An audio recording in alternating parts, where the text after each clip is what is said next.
जी धन्यवाद। माननीय सदस्यगण, 6 बजने वाले हैं। सदन की इजाजत हो तो 2 घंटा समय इसका बढ़ा दिया जाए।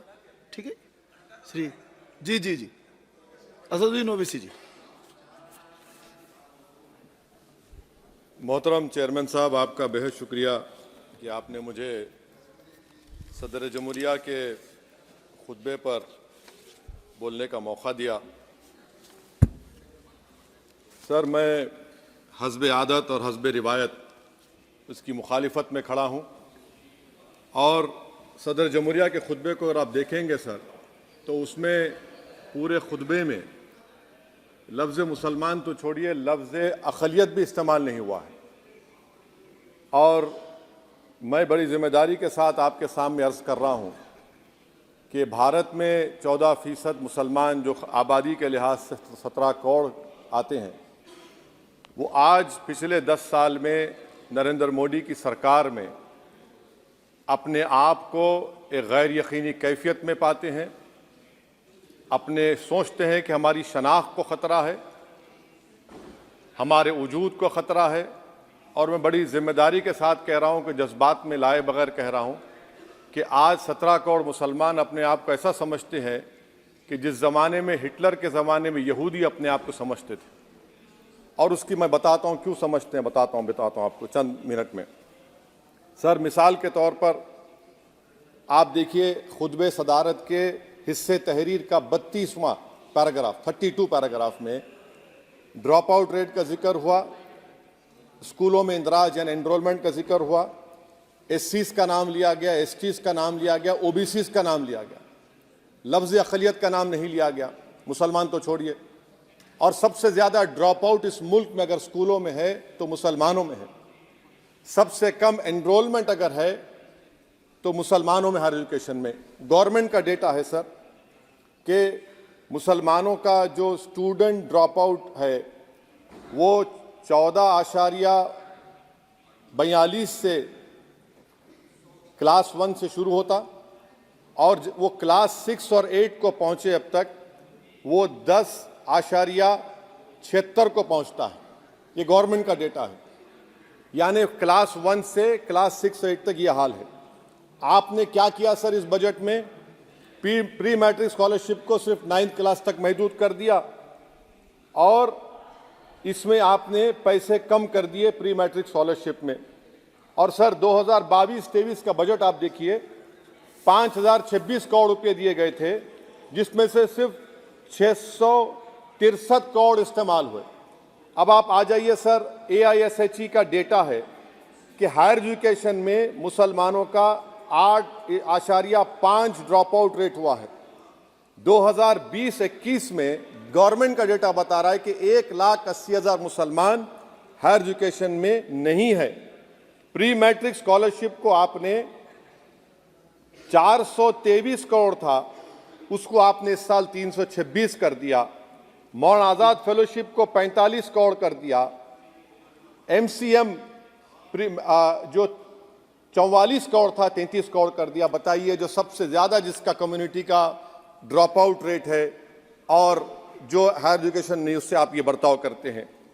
सर, दूसरी बात यह है कि हम ये देख रहे हैं कि 10 साल में इस सरकार में कोई हद नहीं छोड़ी है गलत हुक्मरानी की, नफरतों को भड़काने की, कोई हद नहीं छोड़ी गलत फहमियों को फैलाने की, और कोई हद नहीं छोड़ी इस मुल्क के अवाम नास को तर्क करने की।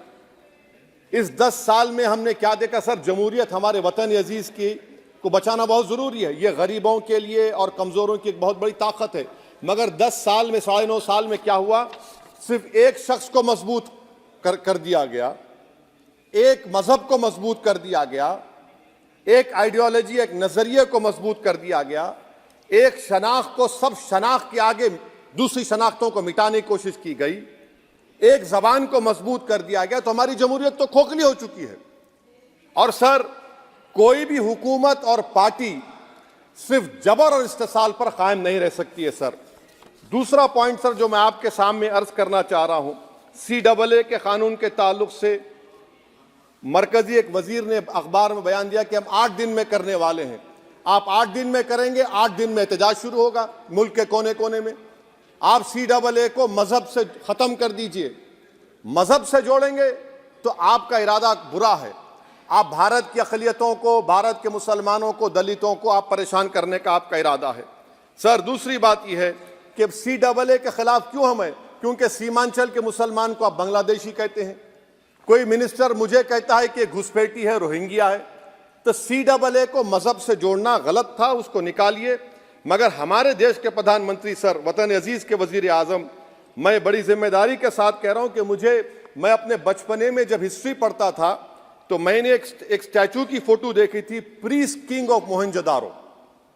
ऐसा लगता है कि वैसा ही लग रहा है कि प्रधानमंत्री नहीं है बल्कि पुजारी सम्राट बन चुके हैं वो। और मैं क्यों कह रहा हूं कि हमारे सदर जमहूरिया ने कहा था कि 22 जनवरी एक तारीखी दिन है, बिल्कुल तारीखी दिन है। 22 जनवरी की बुनियाद 6 दिसंबर 92 को रखी गई।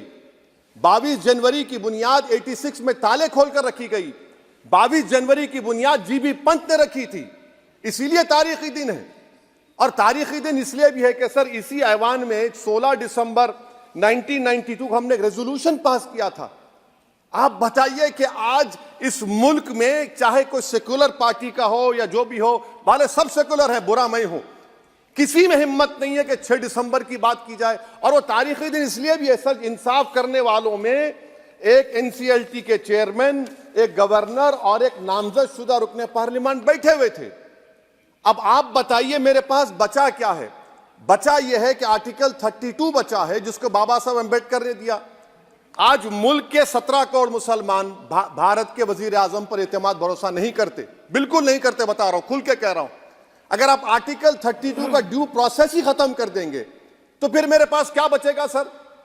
क्या बचेगा? मैं तो यहां खड़े होकर वो सुप्रीम कोर्ट के मायानाज बेबाक वकील दुष्यंत दवे की तरह तो नहीं कह सकता। मुझे आज भी रूल ऑफ लॉ में भरोसा है, मुझे आज भी कानून पर, संविधान पर भरोसा है, मगर ड्यू प्रोसेस तो फॉलो होना चाहिए। ड्यू प्रोसेस फॉलो नहीं हो रहा। एक तारीखी दिन 22 जनवरी था, एक तारीखी दिन 31 जनवरी था। सर, रात के अंधेरे में अपील किए बगैर आप आरे लेकर रास्ता खोल देते हैं। क्या पैगाम दे रहे हैं सर? 600 साल की मेहरौली की मस्जिद को बगैर को नोटिस दिए आपने डिमोलिश कर दिया। मैं जिम्मेदारी के साथ कह रहा हूं कि भारत के प्रधानमंत्री और उनकी सरकार भारत के मुसलमानों से उनकी शनाख्त को छीनना चाहते हैं। ख्वाजा अजमेरी के आस्थाने पर चादर बिछाइए, मगर आप जो चादर मुझसे छीनना चाह रहे हैं, मेरी मस्जिद है, आप हर मस्जिद को छीनना चाहते हैं। आप बताइए 17 करोड़ मुसलमानों को क्या पैगाम दे रहे हैं आप कि आप हर मस्जिद को छीन लेंगे मुझसे? फिर मेरा वजूद किस माने रखता है?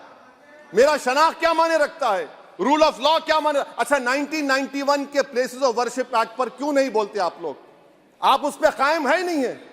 आप 500 साल की बात करते। मैं आपसे कहता हूं भाई, 500 साल पे मत जाइए, बौद्ध पे जाइए, जैनिज्म पे जाइए, शैविज्म पे जाइए, कहां रुकेंगे? अरे इस देश को आजादी मिली 47 में, संविधान मिला हमको बाबा साहब अम्बेडकर का, बराबरी का। उससे पहले तो राजा रजवाड़े थे, जमहूरियत नहीं थी, लोकतंत्र नहीं था, मगर आप उसको उस बारे में लेके जाते हैं। अरे 500 साल आगे क्या होगा बताइए?